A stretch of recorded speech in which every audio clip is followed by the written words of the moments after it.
מה אתם עושים כשאתם רוצים לדעת מה קורה? בשביל לדעת, יש אמצעי תקשורת שונים שתפקידם לדווח לנו על כל מה שמתרחש סביבנו. לא משנה אם זה אתרי אינטרנט, הרשתות החברתיות, העיתון, הרדיו או הטלוויזיה, אנחנו מתייחסים למידע שמועבר אלינו כדיווח אמין בזמן אמת. אמין? אמת? לא ממש. כשאחד החברים שלך מפרסם סטטוס חדש ברשת החברתית, ברור לך שמדובר בדעתו האישית ולא באיזו אמת מוחלטת. למה שבאמצעי התקשורת זה יהיה אחרת? נהוג לקרוא לתקשורת כלב השמירה של הדמוקרטיה, אבל כבר מזמן לא מדובר בדוברמן, אלא בכלבלב ממושמע שמציית לפקודות אדוניו. למשל, אתרי האינטרנט או העיתון. כשאתה מרים אותו, מחכה לך כותרת ראשית. מי קובע את הכותרת הזו? לפנינו כותרות שהופיעו יום אחרי יום באותו העיתון ותיארו את שני הצדדים של אותו האירוע. שימו לב איך העורך משפיע על התודעה כמעט מבלי שנרגיש. אדום המסמל סכנה מול כחול שמעורר הזדהות. כמה בודדים נפרדים מול רבים מאוחדים. כך עוד לפני שנכנסנו לעומק הידיעה, כבר גיבשנו דעה על סמך האופן שבו מוצגים הדברים.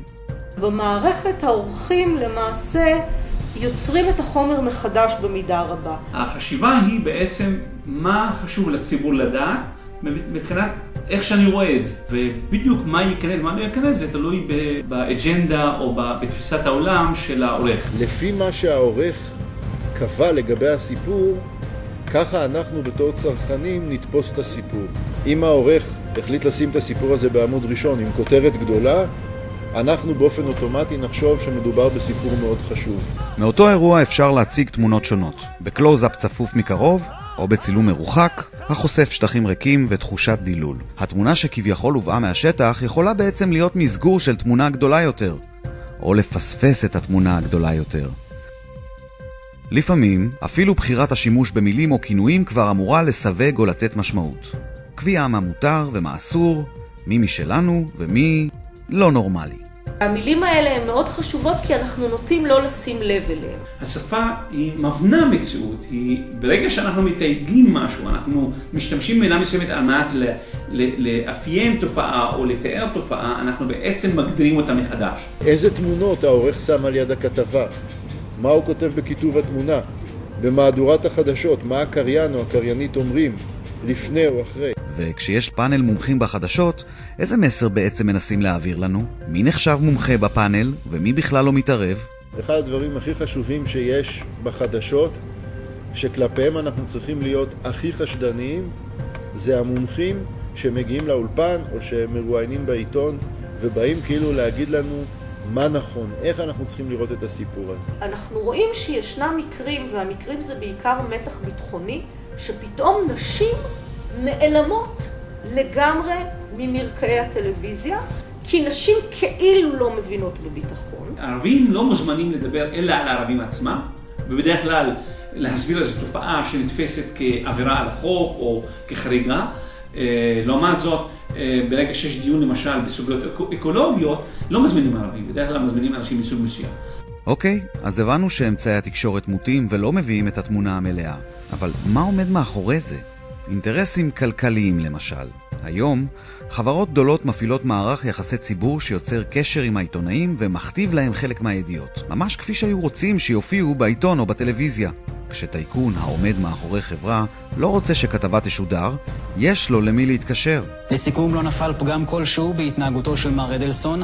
אנו מצטערים מאוד שלא בדקנו את ההאשמות האלה לפני ששידרנו אותם, ואנו מבקשים להתנצל לפני מר אדלסון ומשפחתו על הפרסום. אסור לעבור לסדר היום על מה שנראה בעינינו כשבירה של ערכים מקצועיים ואתיים. היו אורחים ראשיים של כלי תקשורת שהסתובבו במסדרונות המערכת. הייתה התעקשות גדולה שלא התמונה של המכות שחוטפת דפני ליף תיכנס, אלא התמונה של אותו שוד בנק אלים. המפרסמים ירדו לבונקר, כל מסעות הפרסום נגמרו, כל השוק שהתקשורת ניזונה ממנו הצטמצם בעשרות אחוזים, והעיתונאי, אפילו העיתונאי הקטן, הוא לא יצטרך אפילו את ההוראה מהעורך שלו. אנחנו רוצים להמשיך להתפרנס, זה נורא פשוט.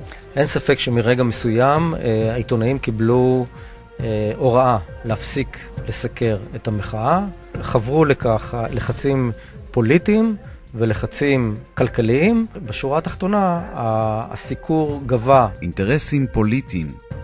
שים לב איך מדווחים על הפגנה, מבצע צבאי, שביתות או מחאות. החיות נוטשות את מחלקות האשפוז, יוצאות החוצה, מותירות את החולים כמעט לבדם. באלו מילים בוחרים לתאר את האנשים שמחוץ לקונצנזוס? למשל, הבדואים, חרדים, לא התגייס לצבא, או מתנחלים, זאת הארץ שלנו. בניגוד לכוחות משטרה וצבא.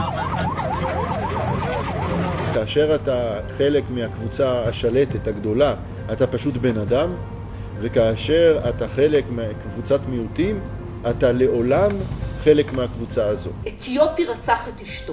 אני לא מכירה כותרות שאומרות בישראל, אדם ממוצא פולני רצח את אשתו. מה פתאום חשוב כאן העדה? לעומת זה, כאשר מדברים על אתיופים, אז אנחנו תמיד יודעים שמי שרצח את אשתו הוא אתיופי. השוד והרצח בנק הפועלים בבאר שבע. הכתב ערוץ 10 ולאחר מכן ערוץ 2 יצאו בידיעה שמי שביצע את זה בחור ערבי בדואי מהנגב. אחת העבודה הבסיסית הייתה שמי שעשוי לבצע, מי שעלול לבצע דברים כאלה הוא ערבי. זה התאים לסטריאוטיפ של מי הוא ערבי, וכמובן במהלך הזמן ידענו שמדובר בחור יהודי בכלל. הבדואי שהיה שם היה בעצם קורבן של ההתקפה ולא המבצע שלה. לאנשים כמו דובר צה"ל או שרים בממשלה יש המון דרכים להשפיע על הידיעות. לעתים אפילו לא צריך שמישהו יבוא ויגיד לכתב מה לשנות. מספיק שהכתב חושב בצורה מסוימת ואין מי שיאזן אותו.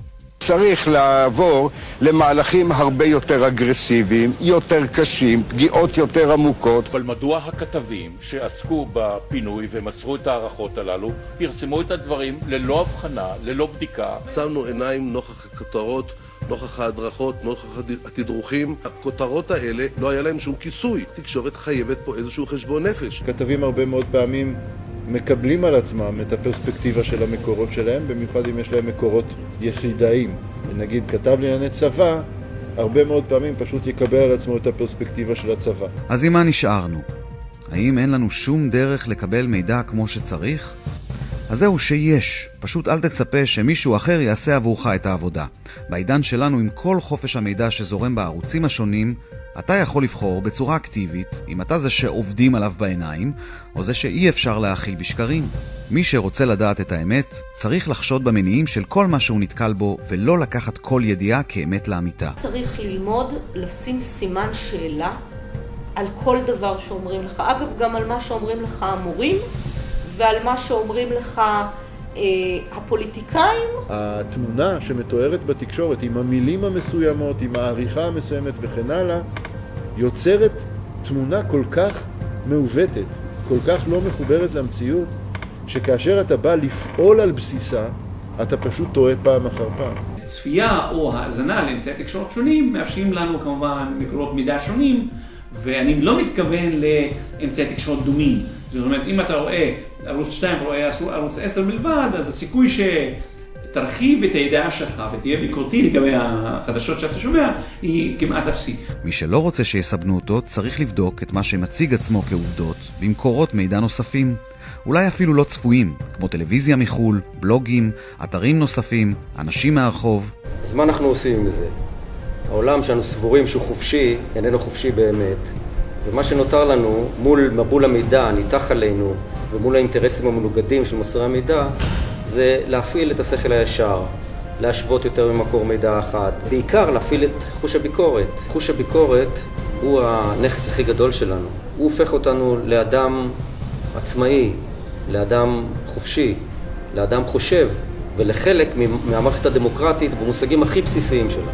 רק הצלבה של מידע, הכרת האינטרסים והפערים שבין הדיווח למציאות, ובכלל גישה ביקורתית, יכולים לסייע לך לראות את התמונה המלאה.